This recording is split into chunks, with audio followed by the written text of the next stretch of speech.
For our speakers this afternoon. Yes. Just a quick clarification for our request from Health person. You said managed by Victoria. Does that mean a national office has to be in Victoria?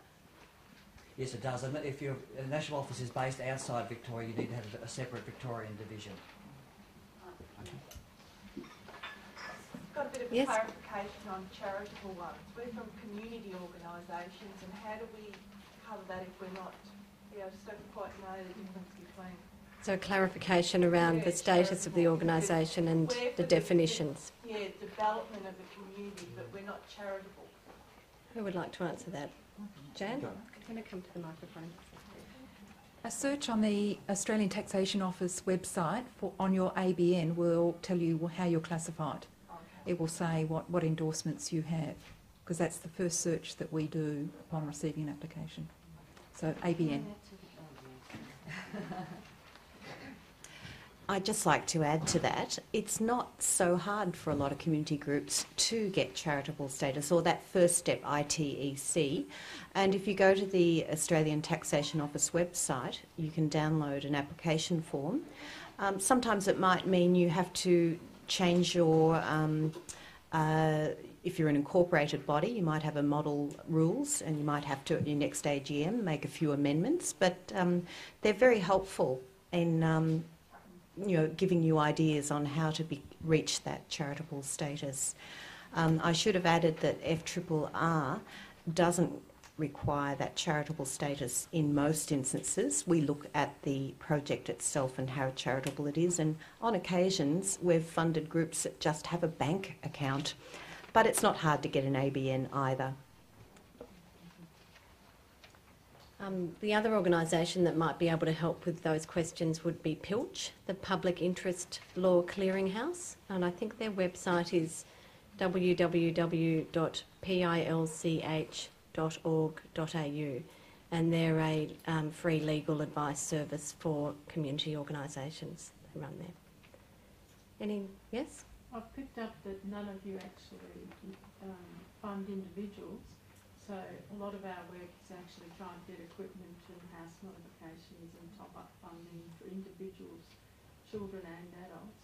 Is there any way to access if anybody does fund that? Is there an easy way? So the question is around funding for individuals. Kerry, would you like to? Well, I just refer to Philanthropy Australia. There are scholarships and individual funding available from some trusts and foundations. So if your town library doesn't have a copy of the Philanthropy Australia directory, I'd suggest it to your librarian to get one in stock, or perhaps to subscribe online so that you can do a search for those sorts of things. And look, where there's a really high need and there's a community group involved, you might be able to loan equipment and things like that. So just think a little bit outside the box. Yeah, just on that additional point, we do fund loans of equipment, so it's through an agency, therefore, and makes the equipment available for individuals to use. You can do it collectively on behalf of others in terms of fit out and those sorts of things.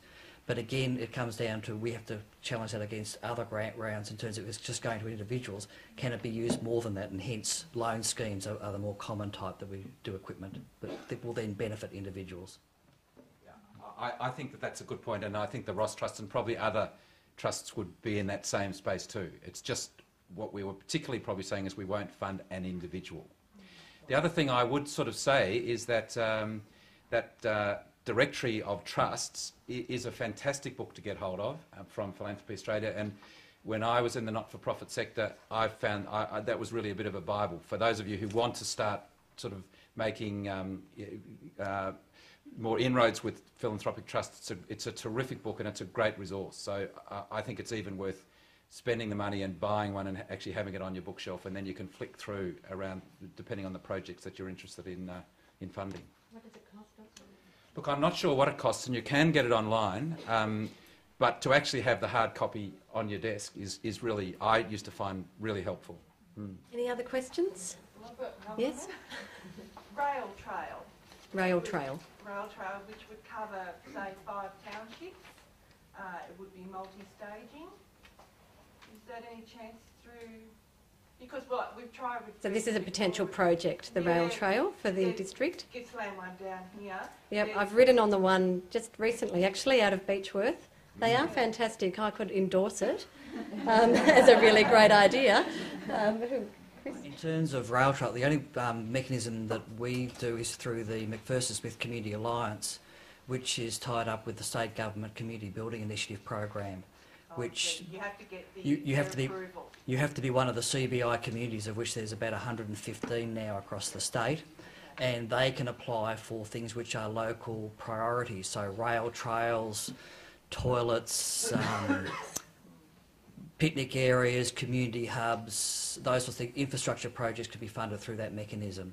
But that's one aspect of fund. Regional Development Victoria also look at tourist type of activities that may bring economic benefits to small communities, and it can fit under those sorts of things to get tourism into particularly small communities. But that's one mechanism. But CBI, which is with DPCD, Department of Planning and Community Development, look up their website.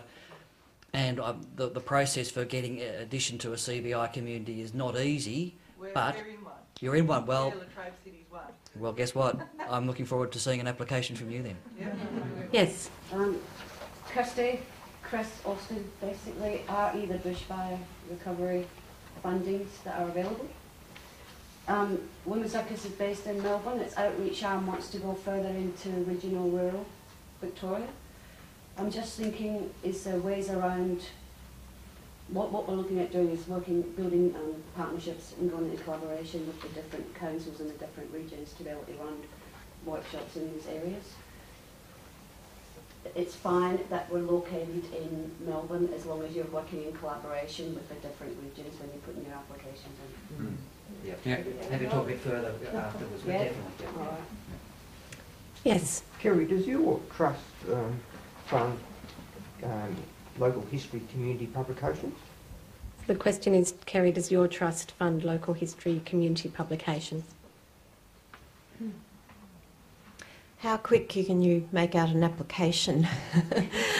Tomorrow our culture, arts, tourism and community heritage funding closes.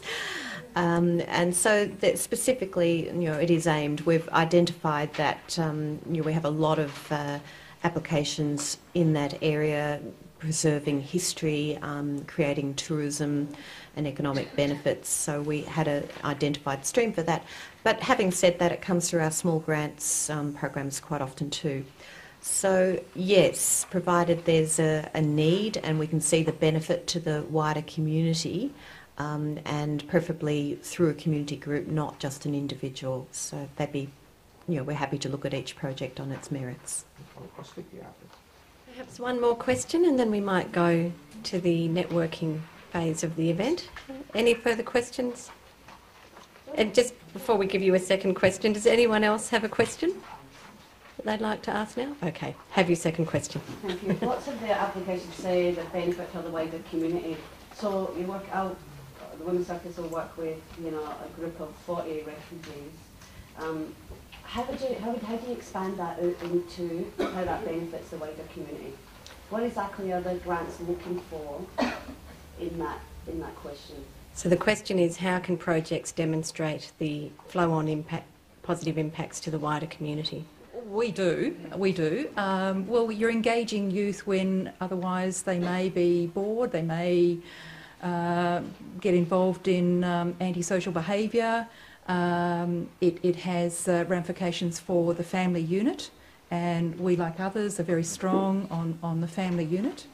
It provides exercise, healthier outcomes for young people, so you can be creative. While I've got the microphone, there was one issue I mentioned in my address, and that was corporate sponsorship or corporate engagement with... we are a very focused group, and I mentioned our collaboration is very strong and very close, and we do communicate very frequently on projects that come across our desk that we perhaps can't fund. And one of the speakers, and I think it might have been Austin, said, in your applications mention who else you've approached. There's a bit of a misconception out there, particularly for the larger projects, that you feel that you've got to ask all of the money from one trust or foundation because, you know, they're not wanting to share it. That's totally wrong with the likes of who are up here. It may be the case when you apply to a corporate foundation like Telstra Foundation, the Colonial Foundation, the Nike Foundation. All these ones have special focus on youth or community or children or whatever, but they like having ownership of a project. So be careful when you're combining a corporate and a private trust. It won't bother us, but it may bother the private organisation. So I just wanted to make that point. Could I just make one other point too? Lara Hook is here from the Ross Trust, and we on our website you'll, and so is our chairman, Alex Bradfield. Nice to have you, Alex. I just wanted to mention on our website you'll see there is a prospectus tool which is, was developed a couple of years ago, and it's a tool to help organisations that are at a point of sophistication prepare a prospectus-like document for talking about their work with high wealth individuals in the corporate sector. So it is worth just having a look at it. One thing we've learnt is that you really need to be what we now call prospectus ready to be able to develop that document, but it might just give you some ideas, following on from what Jan said, just might give you some ideas and some tips on the sort of conversation you might have with corporates and high wealth individuals in terms of another source of potential funding. Right. Well, we'll close the formal proceedings now, just with an additional thank you to all the speakers from the 5 foundations for their time this afternoon. A special thanks to the RE Ross Trust, who have funded this event in Morwell this afternoon. Thank you to our local partners, the Gippsland local team at DPCD and also Lifeline Gippsland, who've provided the venue today and who are also our local eyes and ears as we plan the event from Melbourne. And thank you all for showing your interest in philanthropy and the event this afternoon and for your time in coming along today. Thank you.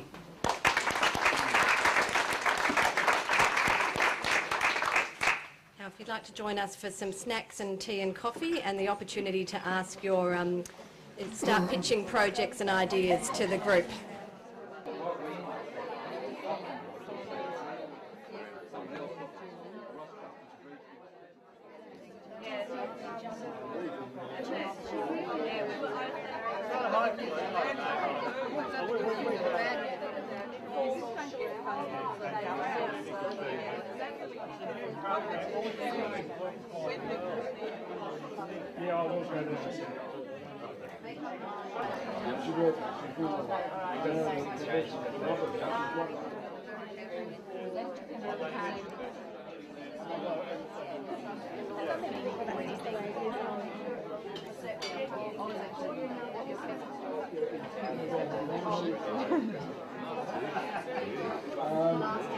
The viewers will probably